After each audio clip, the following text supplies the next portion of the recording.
Good morning, mamas. Today's guest is a first-time mom. She's a calm labor, confident birth student. Her name is LeeAnn, and she is going to share her breathtaking birth story, one that started with a huge surprise in Triage and ended with the empowered, unmedicated birth she dreamed of. LeeAnn arrived at the hospital expecting maybe they'll send me home. But instead, she was fully dilated. So in this episode, we're going to talk about how she took control, her mindset shifts during pregnancy, the tools from the course that kept her calm and confident, what it's really like to have a fast, unmedicated first birth, and her advice to other moms who are having their first baby as they enter into postpartum. So listen in as LeeAnn and I chat about her darling little baby girl's birth. Good morning, everyone. Today's guest is LeeAnn Ubaldi, and I am making sure I'm saying that right. She is one of my precious students from Calm Labor Confident Birth course, and I'm so excited for her to share her birth story because y'all know we love birth stories around here. So say hello. Everyone, excited to share, excited to be here. So what I want you to do is I want you to start off with telling me and us like what you were feeling before you found us and how you found us. Can we start there? Yeah, I felt lost. It was my first birth, it was my first pregnancy. Everything happened very quickly for us. We were surrounded by friends and family that really struggled to get pregnant, and it all happened very easy for us. So we were just like, whoa, we like weren't ready. Like we were ready, but like, you know what I mean? So Yeah. it definitely caught us a little off guard, and I just felt like, okay, I only have 9 months now to figure out what I want, to figure out how I'm going to do this. I knew I wanted to go unmedicated.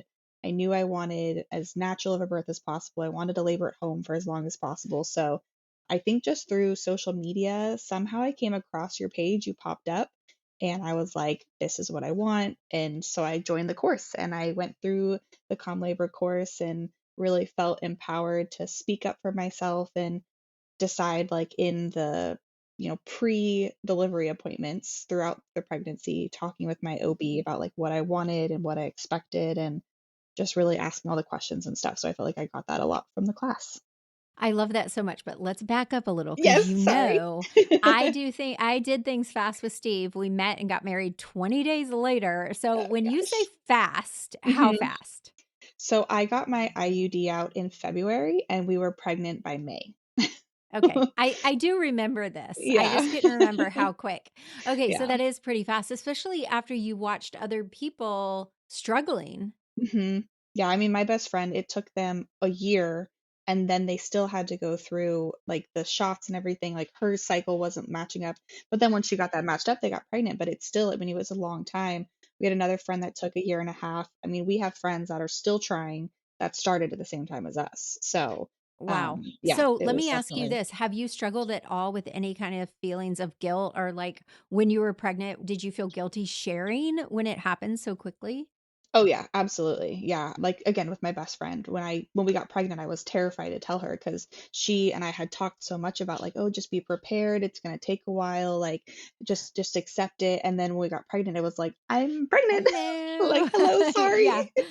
Super sperm. Yeah. Yeah, exactly. It was just like, wow. So I definitely felt a lot of it. And then I think I felt a lot of fear during the pregnancy that something was going to go wrong. I was like, okay, getting pregnant was too easy, so obviously I'm going to miscarry, or like obviously something's going to go wrong. We got the blood test done and I was like, oh my God, there's going to be something wrong with her. So I had a lot of fear and anxiety throughout the pregnancy because it was so easy at the beginning that something was going to go wrong later. Yeah, because you had seen all these people struggling and taking time. So you're like, surely to God, something's got to be hard here. Exactly. Yeah. Yeah, and that I mean, that's so real. So if you guys are listening and you're struggling in that capacity, or even I also hear on a flip side when someone tries really hard to get pregnant, it takes them a long time, then they get pregnant and they hate it, and then they feel a lot of guilt. So I feel like mom guilt comes at us from all angles. Yeah, it doesn't matter what, like, from everyone I've talked to so far and like all of my friends, it doesn't matter what your experience was, you're going to be guilty about something. Like it doesn't Yes, matter. I know. Yeah. Okay, so The meta gods, be that they are, showed me to you, and you were like, yes, this is for me. What about me and my courses was like the thing that connected for LeeAnn? I feel like I liked the conversational piece of it. Like each of the classes felt very much like, okay, here's step one. Here's what you're going to go through. Here's that like first trimester, what your process is going to be, how to have the conversation with your doctor. And I just felt like it wasn't someone just talking at me. Like you were giving us the information, but it felt like we all had the opportunity to ask questions and it felt good. Like I didn't feel lost. And you just had that, I don't know, you just had that vibe that like felt good The to me. mama. Yeah, exactly. Yeah. I felt Yeah. comfortable and I felt like I could trust that what you were giving us was information. I think there's so much out there nowadays about like, here's what you should do, here's what you should not do, and it's also contradictory.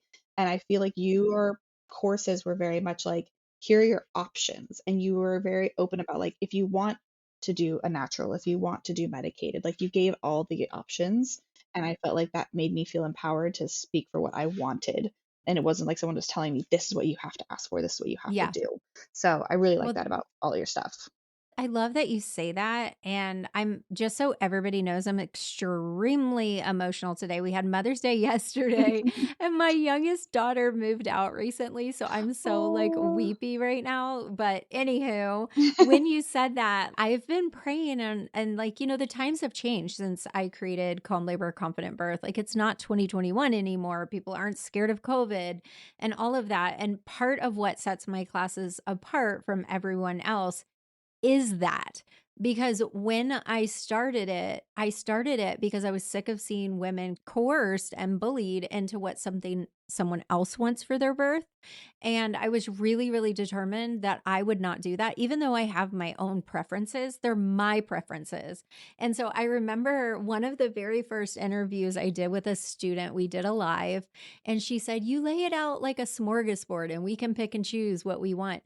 And that's what I want. Now, if I think you're making a really detrimental decision, I will come to you like on our happy hours or what have you. And I'll be like, hey, like, I know you want to do this, but this is what I see. Now go with it. But that's really important to me that you get to make those decisions. So you teared me up a little bit because sometimes I get in my head, I'm like, I need to change this and I do this because there's those people who are like, this is the unmedicated birth class. This is the natural birth class. This is the this birth class. And this is the that. And I'm like, mine, mine is more geared towards a hospital birth just in general because I was in a hospital for 16 years. But it's really about you guys being empowered. And I don't want to be a part of anything that has to do with suppressing women and not allowing them to have choice Yeah. ever. Well, and I feel like that's the thing too, is I feel like I know for me, I wanted that natural birth, but I also wanted to be in a hospital because you just don't know what's going to happen. And there is that chance that there's going to be so much input and pushing from the doctors and nurses. So again, you gave us, I remember sitting there with my notebook and you would be like, here's option A, B, C. And I'm like, I like B. And I'd write down. So I like created my birth plan being like, this is what I like, this is what I don't like. Oh, I And it love just made me it. feel empowered going into the hospital. Not that I needed any of it in the end, but it made me feel empowered that I had those choices and I felt confident saying, like, this is what I want. I love that. And so after taking the classes, so before taking the classes, you said you felt, Lost. after taking the classes, you felt, I felt in control. Yeah. I love that. I Yeah. love that. I love it when someone says something other than empowered because everybody says empowered, even though that's what I want. Like, Yeah. yes, LeeAnn, bring me a new word. I love it. In Okay. control. So remind me, you came to the Hangouts. Mhm. Did you do the labor bat signal?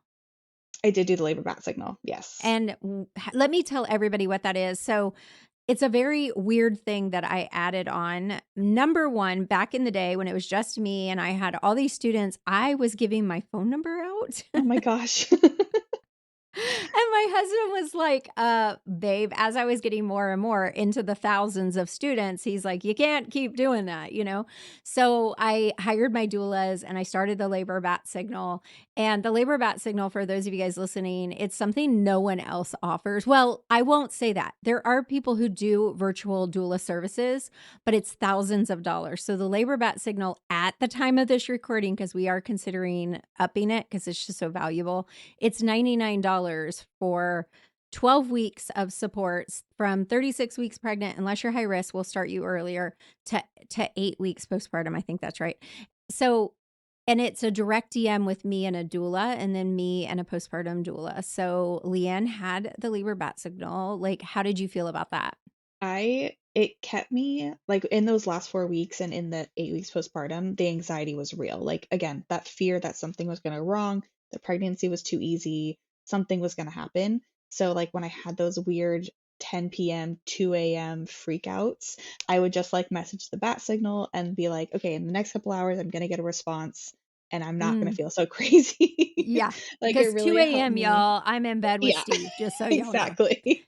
So it was easy. Well, and the funny thing is I'm on the West Coast, so a lot of times those 2 a.m. messages, you guys would respond actually really fast. I Yeah, was just because like, "Oh, because perfect." we get up pretty early. Yeah, Yeah. yeah, yeah.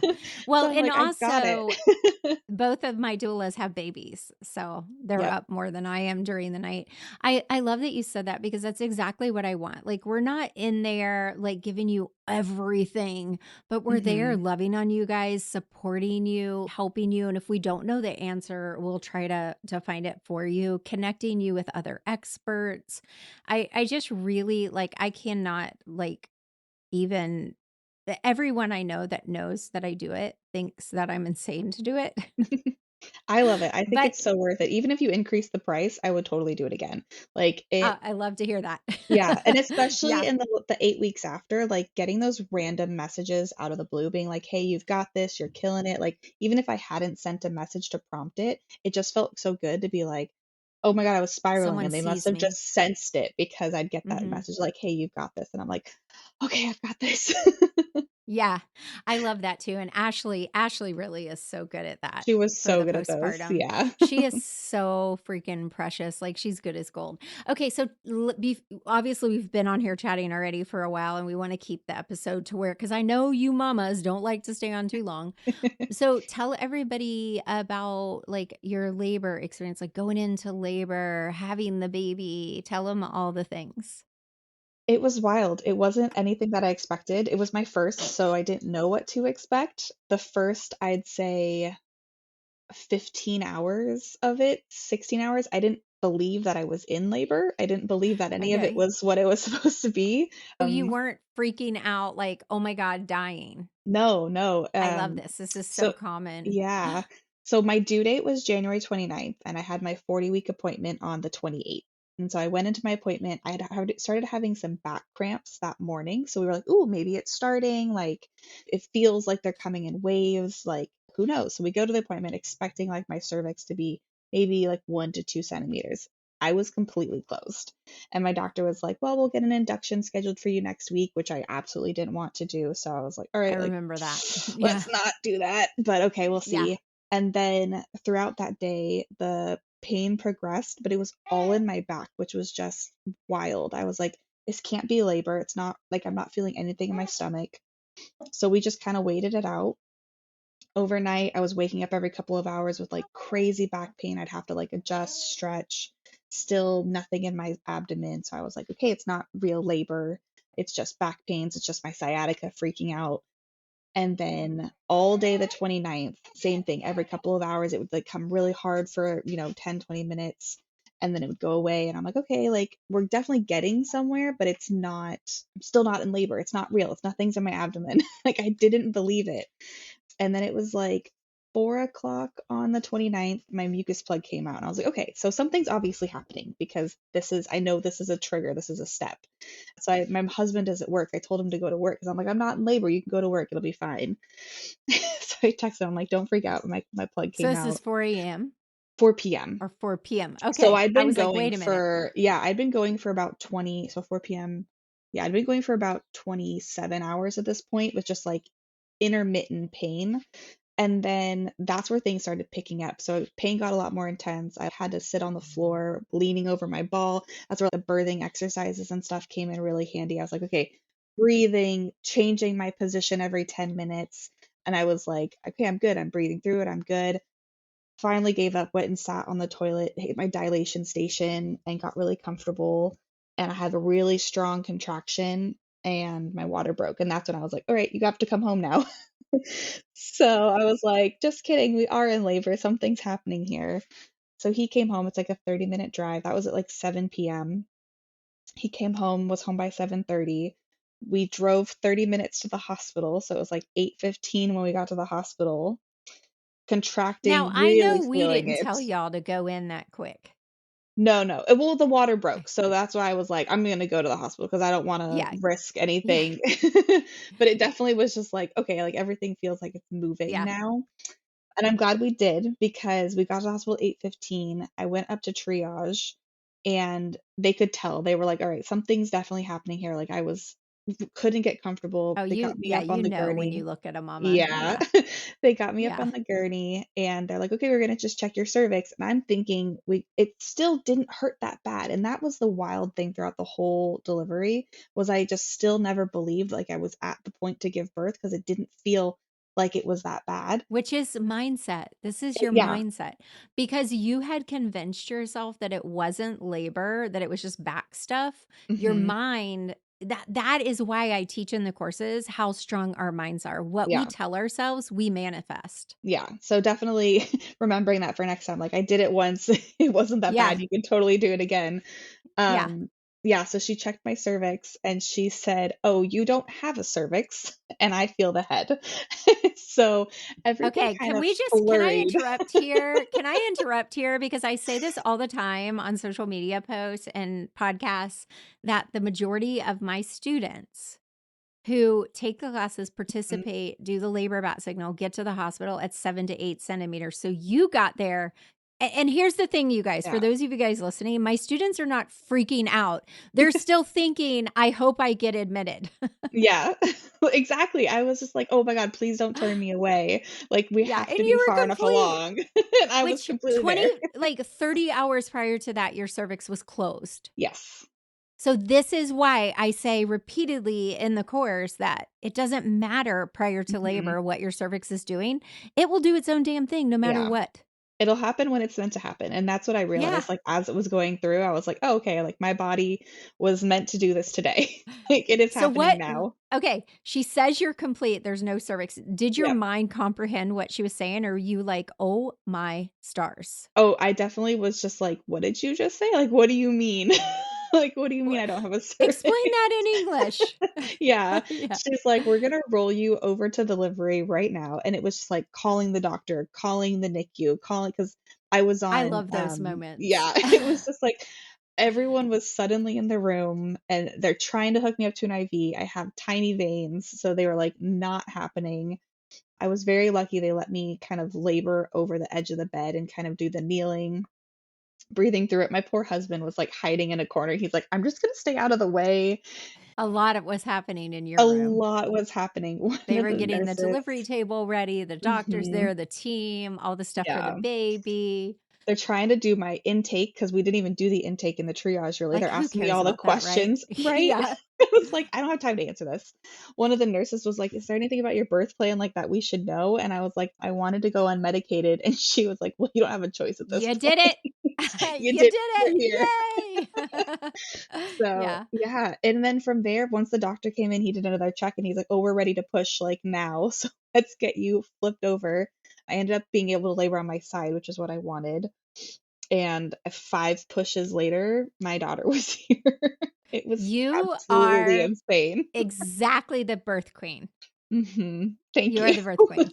That is amazing. Yeah, it felt super I'm gonna say the word, it felt super empowering to be able to have everything I wanted, but it also again, back to that, just, like, everything was so easy, like, she came out and I'm like, "Is she breathing? Is everything okay?" But she was wide-eyed already, she wanted to latch Yeah. right away, like, it was insane. And it's such a beautiful birth for her because the Mhm. majority of it, you weren't laying flat, you weren't restricted, Mhm. which for those of you guys listening, it's not just about you and your body because movement is better for you and your body. But the studies have also proven that the more you're up and you're using gravity and you're upright, the better oxygen the baby gets, which means Mhm. the experience is better for the baby.